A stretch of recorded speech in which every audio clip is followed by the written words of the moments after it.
కాంగ్రెస్ ఎమ్మెల్యేలు ప్రజాపదం నిర్వహించే నైతిక హక్కు కోల్పోయారని సిపిఐ నగర కార్యదర్శి దోనేపూడి శంకర్ విమర్శించారు. ప్రజలపై భారాలు వేస్తూ ప్రజాపదం పేరుతో సమస్యలు పరిష్కరిస్తామనటం హాస్యాస్పదంగా ఉందన్నారు. ప్రజాపదంలో స్థానిక సమస్యలపై ప్రజాప్రతినిధులను నిలదీస్తామని హెచ్చరించారు. హనుమాన్పేట సిపిఐ కార్యాలయంలో ఏర్పాటు చేసిన విలేకరుల సమావేశంలో నగర కార్యదర్శి దోనేపూడి శంకర్, మహిళా నాయకురాలు భవానీలు పాల్గొన్నారు. సమావేశంలో దోనేపూడి శంకర్ మాట్లాడుతూ విద్యుత్తు ఛార్జీల పెంపుదల పేరుతో ప్రజలపై 4,442 కోట్ల భారాన్ని మోపారని అన్నారు. గత రచ్చబండలో రేషన్ కార్డుల స్థానంలో కూపన్లు ఇచ్చారని, వాటి గడువు తీరినా ఇప్పటి వరకు కార్డులు జారీ చేసిన పాపాన పోలేదని విమర్శించారు. ప్రజా సమస్యలను పరిష్కరించడంలో స్థానిక ఎంపీ, ఎమ్మెల్యేలు పూర్తిగా విఫలమయ్యారని ధ్వజమెత్తారు. సమస్యలను ముఖ్యమంత్రి దృష్టికి తీసుకువెళ్లటం గొప్ప విషయంగా ఎమ్మెల్యేలు, ఎంపీ భావిస్తున్నారని ఎద్దేవా చేశారు. ప్రజాపదం పేరిట ఎమ్మెల్యేలు చేపట్టిన జాతరను అడ్డుకుంటామని దోనేపూడి శంకర్ స్పష్టం చేశారు. వేలాది కోట్ల రూపాయల భారాన్ని వేస్తూ ప్రజా సమస్యలను పరిష్కరిస్తామని చెప్పి ప్రజాపదం పేరుతో జాతరల కార్యక్రమాన్ని చేపట్టడం చాలా హాస్యాస్పదంగా ఉంది. ప్రజాపదాన్ని నిర్వహించేటువంటి నైతిక హక్కు ఈ ప్రభుత్వానికి లేదని చెప్పి సిపిఐగా మేము అభిప్రాయపడుతున్నాం. ఇప్పటికే 4,442 కోట్ల రూపాయలు విద్యుత్ ఛార్జీలను పెంచి, అలాగే ప్రజలపైన నిత్యావసర వస్తువుల ధరల దగ్గర నుంచి అనేక రూపాల్లో ప్రజలపైన భారాలు వేసినటువంటి ప్రభుత్వం విజయవాడ నగరానికి సంబంధించి చెత్త మీద పన్ను దగ్గర నుంచి ఆస్తి పన్ను, అలాగే నీటి మీటర్ల బిగింపు, నీటి ఛార్జీలు పెంచేటువంటి ప్రయత్నాలు, అనేకం ప్రజా వ్యతిరేక కార్యక్రమాలు ఈ ప్రభుత్వం పాల్పడుతున్నటువంటి పరిస్థితి. జాతీయ గ్రామీణ ఉపాధి హామీ పథకం ప్రారంభం నుంచి పనిచేస్తున్న ఫీల్డ్ అసిస్టెంట్లను తొలగించే ఉద్దేశంతో ప్రభుత్వం మెమో విడుదల చేయడాన్ని నిరసిస్తూ ఏపీ గ్రామీణ ఉపాధి హామీ ఫీల్డ్ అసిస్టెంట్స్ యూనియన్ నేతృత్వంలో ఆందోళన నిర్వహించారు. మెమో కాపీలను దగ్ధం చేసి నిరసన వ్యక్తం చేశారు. ఉపాధి హామీలో కీలక పాత్ర వహిస్తున్న ఫీల్డ్ అసిస్టెంట్లకు ఉద్యోగ భద్రత కల్పించాలని యూనియన్ గౌరవాధ్యక్షుడు సిహెచ్ కృష్ణ డిమాండ్ చేశారు.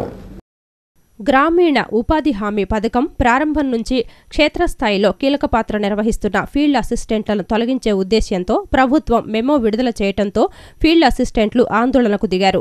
యూటీఎఫ్ కార్యాలయం నుంచి ర్యాలీగా బందర్ రోడ్డుకు చేరుకొని మెమో కాపీలను దగ్ధం చేసి తమ నిరసన తెలిపారు. ఈ ఆందోళనకు ఏపీ గ్రామీణ ఉపాధి హామీ ఫీల్డ్ అసిస్టెంట్స్ యూనియన్ గౌరవాధ్యక్షుడు సిహెచ్ కృష్ణ నేతృత్వం వహించారు. ఈ సందర్భంగా ఆయన మాట్లాడుతూ ఫీల్డ్ అసిస్టెంట్లు ఉపాధి హామీ పథకంలో కీలక పాత్ర పోషిస్తున్నారు అన్నారు. వారికి కనీస వేతనాలు అమలు కాకున్నా పథకం అమలు కోసం కృషి చేస్తున్నారన్నారు. వారికి 7,500 పని దినాలు పూర్తి కాకపోవటానికి కారణాలు విశ్లేషించకుండానే ఫీల్డ్ అసిస్టెంట్లను తొలగించే ఉద్దేశ్యంతో మెమో జారీ చేయటాన్ని ఆయన తప్పుపట్టారు. ఫీల్డ్ అసిస్టెంట్లు అందిస్తున్న సేవలను దృష్టిలో ఉంచుకొని వారి కుటుంబాలు వీధుల పాలు కాకుండా మెమో అమలు నిలిపివేయాలని కృష్ణ డిమాండ్ చేశారు. గత 5 సంవత్సరాలుగా ఉపాధి హామీ పథకాన్ని విజయవంతంగా నిర్వహిస్తున్న ఫీల్డ్ అసిస్టెంట్లని ఈ రోజున రాష్ట్ర ప్రభుత్వం నిర్దాక్షిణ్యంగా రోడ్డున పడేసి వాళ్ళ కుటుంబాలు వీధుల పాలు చేస్తూ ఉంది. కాబట్టి ప్రభుత్వం తక్షణం ఈ టార్గెట్కి సంబంధించినటువంటి మెమో నెంబర్ 79, 77 వెంటనే రద్దు చేయాలి. లేని పక్షంలో రాష్ట్ర వ్యాప్తంగా ఉద్యమిస్తారు. రేపు 20వ తారీఖున హైదరాబాద్ సిఆర్డీ కూడా ప్రోగ్రాం ఏర్పాటు చేశాం. ప్రభుత్వం అధికారులు జోక్యం చేసుకుని వెంటనే ఈ మెమోను రద్దు చేయాలని ఏపీ గ్రామీణ ఉపాధి హామీ ఫీల్డ్ అసిస్టెంట్ యూనియన్ తరఫున ప్రభుత్వాన్ని డిమాండ్ చేస్తా ఉన్నాం.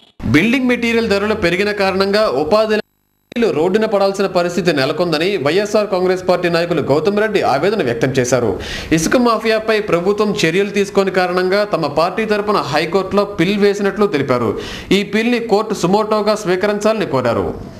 సత్యనారాయణపురంలోని తన కార్యాలయంలో ఏర్పాటు చేసిన విలేకరుల సమావేశంలో వైఎస్ఆర్ కాంగ్రెస్ పార్టీ నాయకులు గౌతమ్ రెడ్డి మాట్లాడుతూ ఇసుక, కంకర, సిమెంట్ ధరలు విపరీతంగా పెరిగిపోవడం కారణంగా భవన నిర్మాణ రంగం సంక్షోభం ఎదుర్కొంటోందన్నారు.